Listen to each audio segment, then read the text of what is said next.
ETV ప్రేక్షకులకు నమస్కారము. మనము ప్రతి ఒక్కరూ ఇంట్లో వాడే ఆకుకూరలతోనూ గ్రీన్ జ్యూస్ తయారు చేసుకోబోతున్నాము.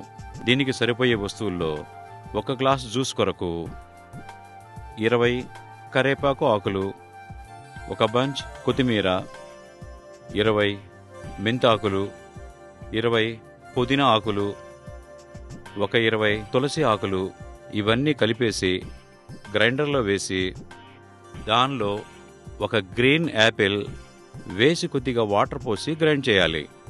గ్రైండ్ చేసిన తర్వాత మిశ్రమంలో 1 చిటికెడు పసుపు వేయాలి.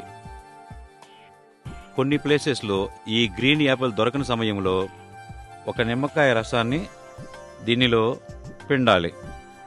తరువాత 1 చిటికెడు పసుపు వేసి ఇలా కలిపేసి ఉదయం టిఫిన్ కన్నా ముందు తీసుకున్నచో దీనివల్ల డైజెషన్ ఇంప్రూవ్ అవుతుంది, మలబద్ధకం తగ్గుతుంది, హిమోగ్లోబిన్ పెరుగుతుంది, రక్తశుద్ధి అవుతుంది.